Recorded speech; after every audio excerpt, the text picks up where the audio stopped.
try something new here on a new video.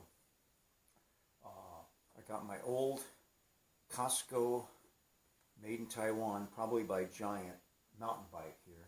I bought this in 91 or 92. All chromoly Tangy tubing, forks, frame, even the handlebars. You just can't find a frame like this anymore, this well built.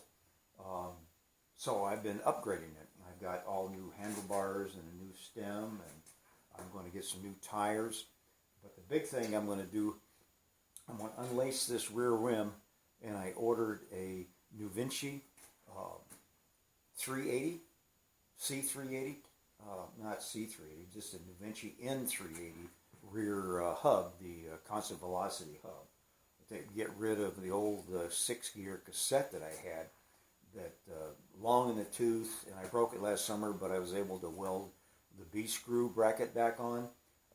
But it's, I don't like it.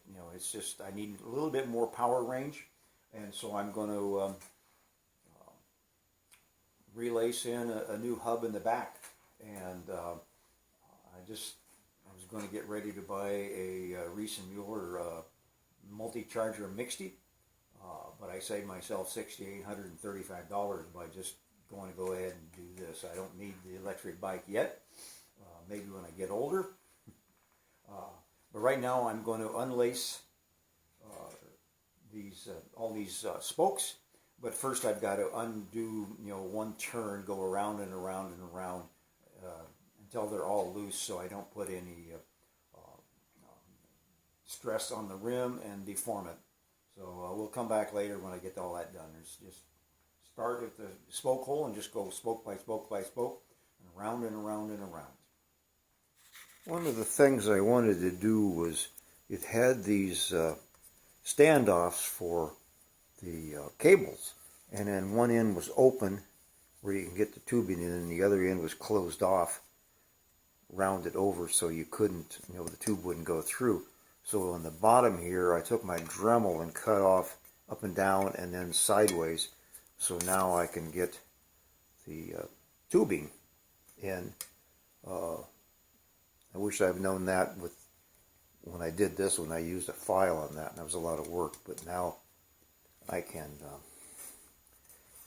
run the hose, or at least one of the tubes, down, and I'm thinking of maybe when I run the second one on the side, I will put some small shrink tubing on to hold them together. We'll see how that goes, but I've got one more down here to cut off, so we'll come back when I get that done. Well, I've got the cut off on the last one, and I sprayed some paint on a card, and then I painted them to keep rust down. So now I'm going to attack take that big chain ring off, because I only need the middle one, and I'll probably have to pull the whole thing to get the inner ring off, so we'll come back on that. Another one of the reasons I wanted to keep this old bike is I have all of the tools for this thing, so I can take off the crank set with what I've got. Now I've got to take off the inside and the outside ring, and I want to order a bash guard that'll fit in the place of the big ring, just a little more protection for my legs and pants and whatever. So let me go ahead and take this apart and show what I got. I want to take it off and study it, and to well, I don't know, I'm going to study this. This is a 3-cross, and the Inviolo or New Vinci Inviolo, either or, says to go with a 2-cross. So whatever I'm learning on this won't necessarily transpose over to the new wheel, but it's always nice to look to see how they were doing the, these two here. I wanted to check, okay, they are across the hub from each other. Okay, we'll come back later when I have something interesting to do. Well, I've got it all taken apart. That part is this little guy is just junk, but these nuts I'll save. This will be scrap. Now, I hardly ever used it, but looking at the teeth. But this thing, where is it? Got some really gnarly teeth in there. So I think I might update this. Right now it is a 36 tooth, and with the 17 tooth rear cog that comes with the Da Vinci 380, right now with the 36 in the front and 17 in the back gives me a ratio of 2.12. But if I get a 34 tooth to replace this one, then that'll come down to 2.00. So I think I might like that a little bit better. And then this guy here is a 175 crank arm. So knowing better. So, oh, and as a side S&G, I took my I took it all apart. It was down to rim and hub and spokes, and I thought, well, what the heck? I'll just try lacing it back up. And so I stuck my something in here in the hole, the valve hole, to know where I'm going. It's not quite right because when you twist this around to where you look down the hole, down into here, the logo is off a little bit. So I was off one hole here on the first spoke. So, but I went and did it all two cross, and one side, this side here, I didn't underneath. They're all over the top because I've seen, let me come back here, I've seen everybody doing the 1, 2 under for a 3, and then 1 and then 2 under for a 2 cross, but I never saw any explanation as to why.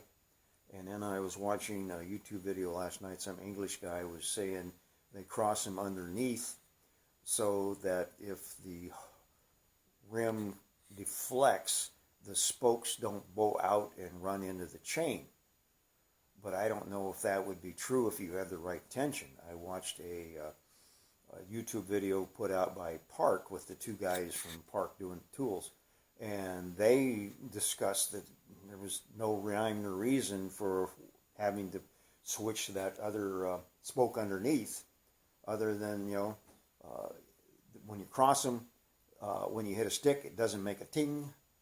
But then you go back to some of the newer bikes where there's no cross at all. They're just radial spoked, or radial, but they are at an angle so that the leading and trailing spokes come into the rim at an angle.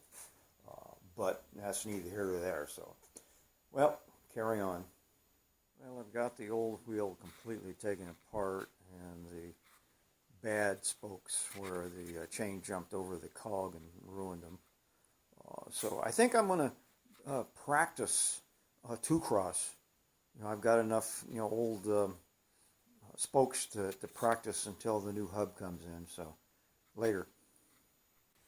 Well, one of the things I've checked already, but now that I've got the spokes out, I can give it a real check.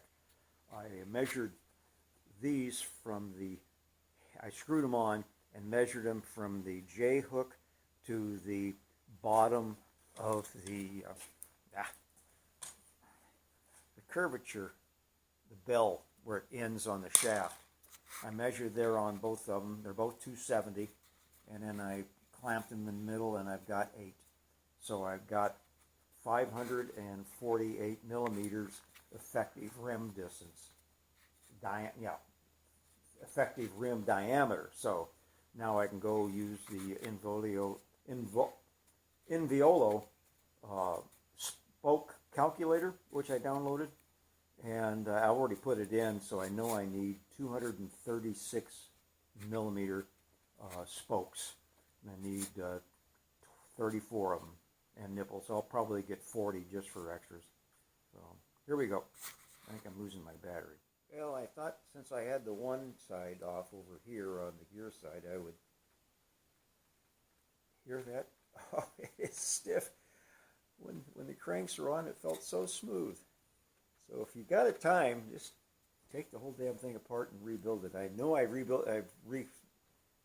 greased it once, but it's been a while. So,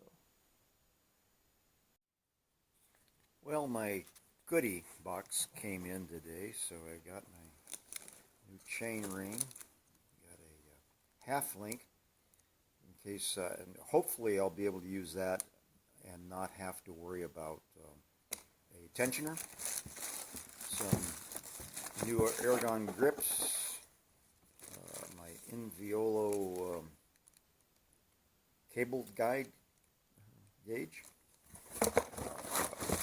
spokes and nipples, some new Tektro 4-finger grips, and a chain tensioning gauge.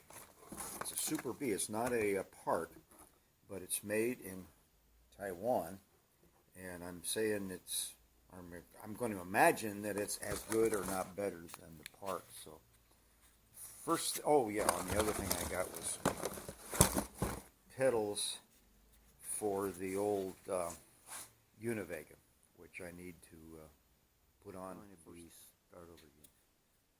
That is going to be so nice that I don't have to worry about taking my toe down, flipping it over, because the old ones came with the Univega had straps on them. They were clipped and with the toe pieces. So I was always having to use my toes to figure out who was on first. So that's done. Just as a side note, I've got my new Tektro 4-finger grips. Pretty nice. They got a little rubber padding on the back here, and I don't know if that's supposed to be loose like that or not. But, oh well. You get what you pay for. But the thing I was worried about with this thing here and the grip is to whether I was going to be able to get my fingers around it. So, yeah, I can get 3 on there. 4 if you choke, but 3 will work. So, okay.